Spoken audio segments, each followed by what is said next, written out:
I do have to caution that Trump is not your regular politician. Right. He has survived a lot that would have taken out any other candidate. Right. So we really do have to wait and see maybe a month or 2 months from now what the polling is looking like. Because we already know Trump is fundraising heavily off of this. Right. You know, in the first 24 hours after the conviction, he raised $53 million.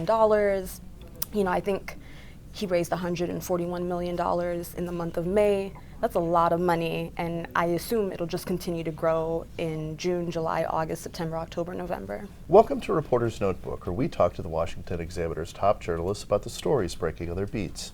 I'm Jim Antle. I'm joined today by national political correspondent Mabinty Quarshie.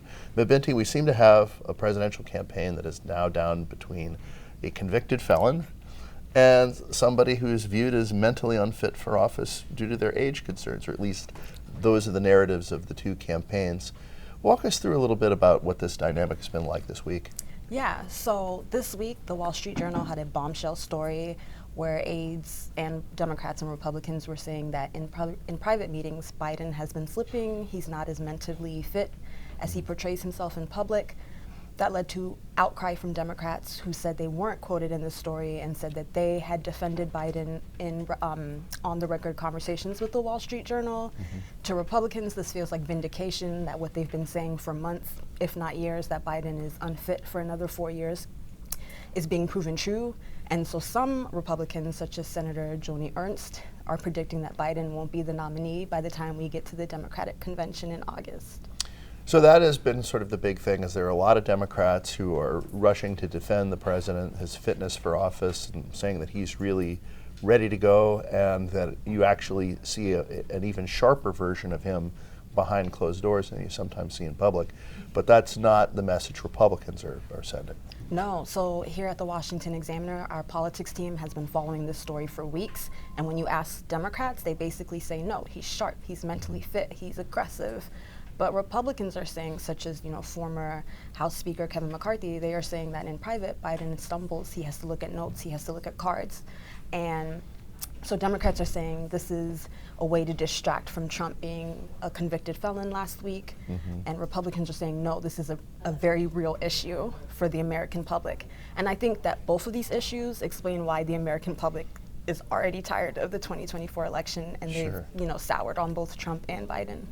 So talk a little bit about the convicted felon label and how important that is to Democrats to attach to Trump at this point. So I think we take it for granted a little bit, but we've never been, we use unprecedented a lot, but it is truly unprecedented to have a convicted felon running for the American presidency.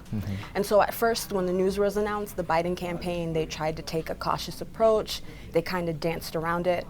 24 hours later, they've changed their approach. Biden in closed doors is basically calling him a convicted felon. They're sending out press releases taunting Trump as a convicted felon. And then we have the DNC. They went up with their first billboard in Arizona, blasting Trump as a convicted felon. They're hoping that by putting this in the American voters' minds, it will have a negative effect for Trump. I do have to caution that Trump is not your regular politician. He has survived a lot that would have taken out any other candidate. So we really do have to wait and see maybe a month or 2 months from now what the polling is looking like, because we already know Trump is fundraising heavily off of this. In the first 24 hours after the conviction, he raised $53 million. I think he raised $141 million in the month of May. That's a lot of money, and I assume it'll just continue to grow in June, July, August, September, October, November. We'll have to look at the polls and look at the fundraising numbers. Thank you, Mabinty. You can read Mabinty and the rest of our political team's coverage at washingtonexaminer.com.